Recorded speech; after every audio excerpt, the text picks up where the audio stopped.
Assalamualaikum warahmatullahi wabarakatuh. Hello friends, everybody, how are you today? Alhamdulillah, luar biasa, Allahu Akbar.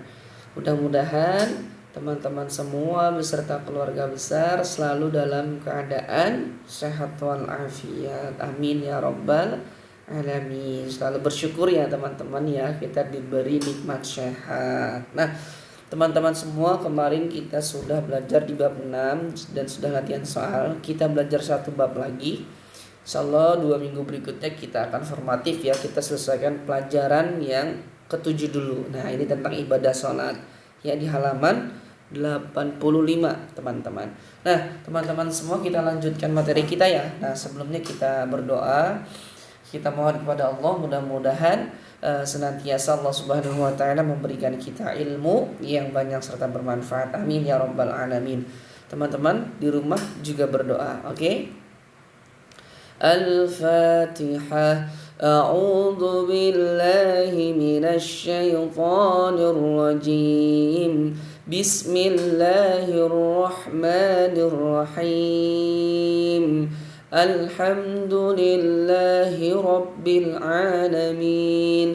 Ar-Rahmanir Rahim. Maliki yaumiddin. Iyyaka na'budu wa iyyaka nasta'in. Ihdinas siratal mustaqim. Siratal ladzina an'amta 'alaihim ghairil maghdubi 'alaihim waladdallin. Amin. Bismillahirrahmanirrahim. Raditu billahi rabba wa bil islami dina wa bi muhammadin nabiyya wa rasula. Rabbi zidni ilma warzuqni fahma. Ya Allah, give me knowledge and understanding. Ya Allah, tambahkanlah ilmuku dan pertinggikanlah kecerdasanku. Amin ya rabbal alamin. Alhamdulillah. Baik teman-teman semua, kita lanjutkan ya di pelajaran ke-7 ini tentang ibadah sholat. Nah, ibadah sholat adalah ya yang wajib nih ya, nanti ditanyakan ketika kita sudah meninggal, ketika sudah mati, yang paling pertama ditanyakan tentang sholat kita. Makanya jangan tinggalin teman-teman. Nah, yang tadi nggak sholat subuh, segera tuh, disebutnya qadha aja udah, subuh walaupun kesiangan nggak apa-apa, yang penting jangan ditinggalkan. Nah, di bagian makna sholat, sholat merupakan rukun Islam yang kedua ya. Jadi teman-teman harus tahu ya, itu adalah rukun yang kedua. Tidak akan sempurna Islam seseorang jika ia tidak melaksanakan sholat, atau dia melalaikan. Lalaikan itu apa ya? Males, bodoh amat, biarin aja, bahasa seperti itu. Jangan. Nah, sholat juga merupakan tiang agama. Jadi kalau teman-teman menjalankan sholat, berarti telah mendirikan tiang-tiang agama. Artinya memperkokoh, kuat ya, seperti itu. Rumah aja kalau pondasinya nggak kuat bisa rubuh, apalagi agama. Nah, ketika sebaliknya, ketika teman-teman meninggalkan sholat, sama saja teman-teman semua telah merobohkan agama sendiri, merobohkan agama Islam. Nah, secara bahasa, sholat artinya adalah doa ya. Bagi orang muslim, sholat merupakan sarana ya untuk memohon atau berdoa kepada Allah. Di sini ada ayat Allah, yaitu surat Al-Baqarah. Kita baca bersama-sama, teman-teman perhatikan ya. Wasta'inu bis-sabri was-shalah. Artinya, dan memohonlah pertolongan hanya kepada Allah dengan sabar dan sholat. Jadi ketika teman punya banyak masalah, tapi teman-teman mungkin masalahnya malas belajar doang sebenarnya, karena masih kecil, beda dengan orang-orang tua yang sudah dewasa ya, belum banyak masalah. Jadi kalau ada masalah tuh kita harus minta pertolongan hanya kepada Allah. Dengan cara apa? Sabar dan sholat. Gitu teman-teman semua ya. Jadi jangan tinggalkan sholat. Nah, karena semua bacaan dalam salat berisi pujian-pujian kepada Allah dan doa-doa kepada Allah, semua gerakannya juga merupakan wujud dari penyerahan diri kita kepada Allah. Bagian 1 di situ lihat ya. Dan di situ ada tulisannya, ada aku paham, teman-teman harus ya, membaca di situ. Makna salat adalah doa karena salat merupakan sarana bagi setiap muslim untuk berdoa dan memohon kepada Allah. Salat merupakan bentuk ketaatan kepada Allah. Nah, ini yang nomor 1, merupakan ibadah kepada Allah. Jadi ini yang paling penting, paling utama teman-teman. Yang paling ditanya nanti ketika kita dikubur tuh ini ibadah salat kita, ya. Ibadah adalah semua ketaatan yang dilakukan oleh seorang muslim atau orang muslim sebagai hamba Allah untuk mencapai ridhonya dan pahala dari Allah. Jadi ibadah sholat merupakan wujud ketaatan kita ya sebagai hamba Allah yang takwa untuk mencapai ridho dan pahalanya. Kita lanjut di halaman 86. Nah, di halaman 86, ketaatan kita kepada Allah bisa dilihat dari melakukan ibadahnya, melaksanakan ibadah sholat kita. Kita bisa lihat ukur diri kita sendiri teman-teman. Sholat kita rajin ya, berarti kita udah taat sama Allah. Nah kalau teman-teman gak rajin sholat, zuhurnya gak kena, asarnya gak kena, maghribnya gak kena, ya, itu bisa diukur dengan diri teman sendiri ya. Sholat itu kan hanya teman sendiri yang tahu itu. Nah, karena dalam ibadah sholat ada ketentuannya yang harus kita laksanakan dan tidak boleh kita langgar.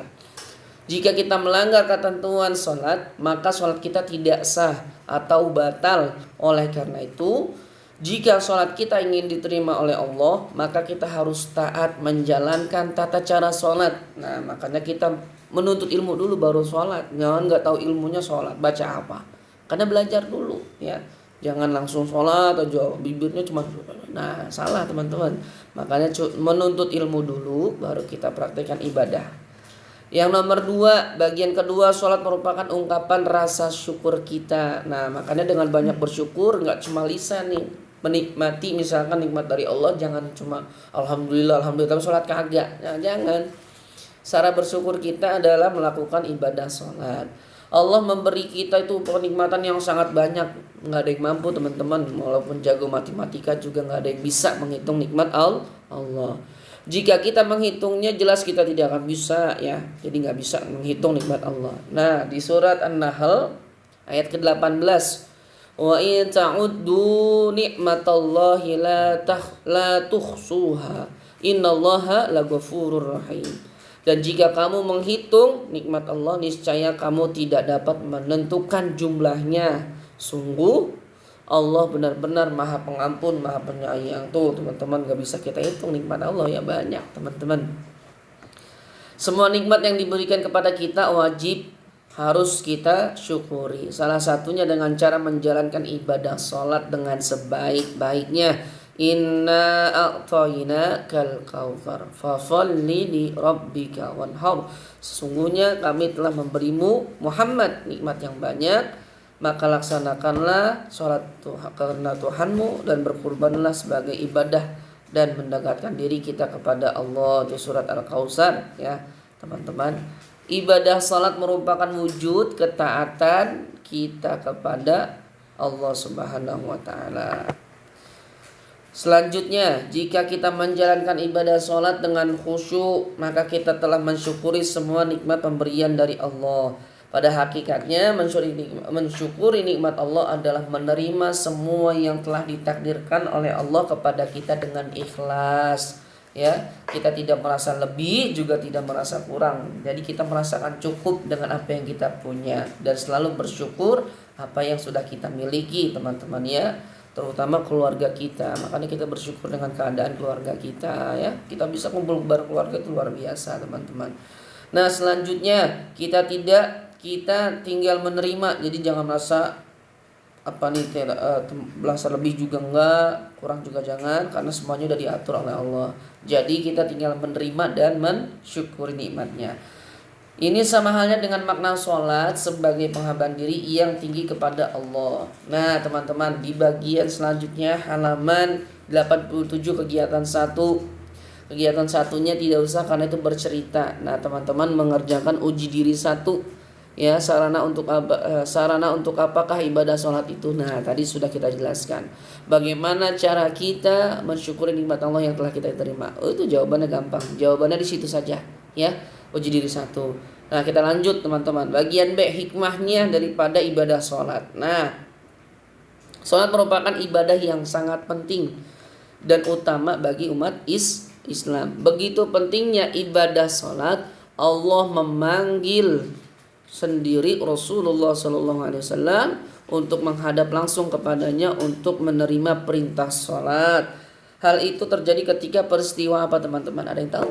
Isra wal Mi'raj. Sementara itu perintah-perintah yang lain disampaikan kepada Rasulullah melalui malaikat Jibril.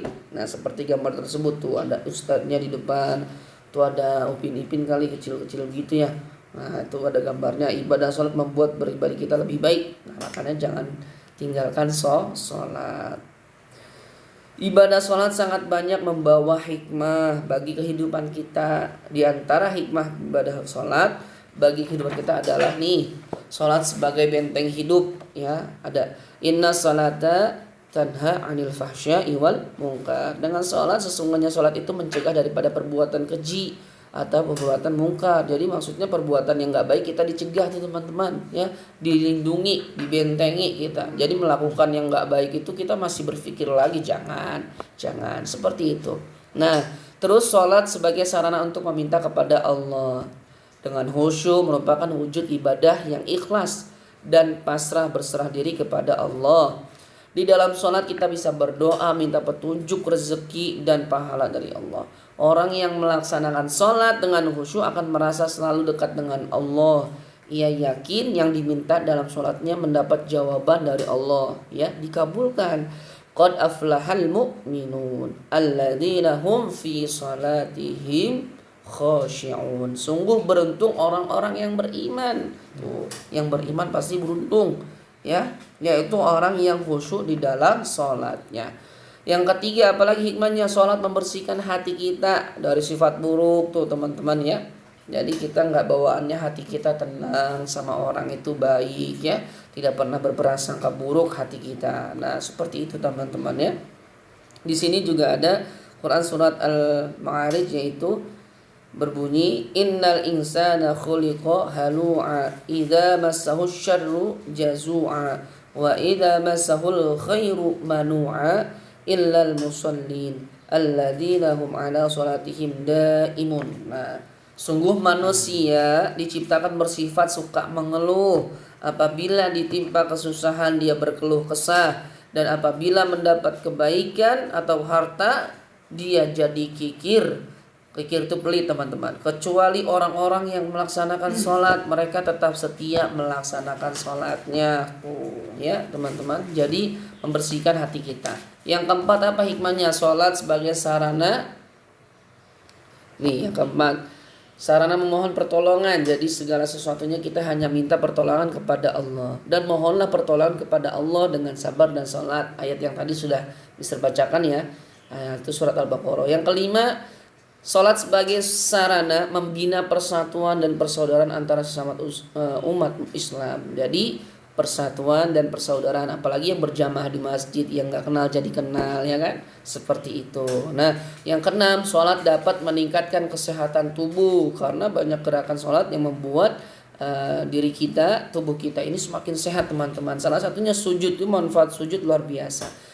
Ibadah sholat juga bisa meningkatkan kesehatan nih bagi tubuh kita. Banyak penelitian yang sudah dilakukan oleh banyak peneliti menunjukkan hal tersebut.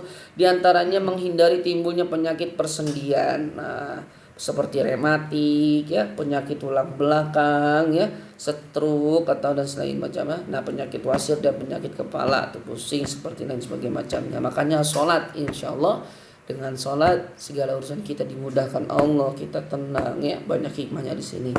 Nah, kegiatan 2, sebutkan hikmah dari ibadah sholat. Jadi teman-teman sebutkan ya, kegiatan 2 di halaman 89 ini tugasnya di buku tulis. Yang tadi uji diri 1 di buku paket. Ini kegiatan 2 di buku tulis. Uji diri 2-nya mengapa? Nah, kalau mengapa berarti jawabannya harus banyak, jelaskan teman-teman. Jadi yang tugasnya yang di buku paket cuma uji diri 1, kegiatan 2, uji diri 2 kerjakan di buku tulis PAI. Oke teman-teman, sampai di sini. Hari Rabu besok, hari Kamis besok kita berjumpa terakhir sampai di pelajaran 7 nanti, dan setelah itu mungkin kita akan formatif ya teman-teman ya. Terima kasih, selamat belajar. Tugasnya jangan lupa dikumpulkan ya, paling enggak sampai malam. Mister tunggu tugasnya. Terima kasih, selamat belajar, selalu disiplin, semakin semangat ya, jaga kesehatan kalian. Oke, jangan lupa ibadahnya. Terima kasih. Wassalamualaikum warahmatullahi wabarakatuh.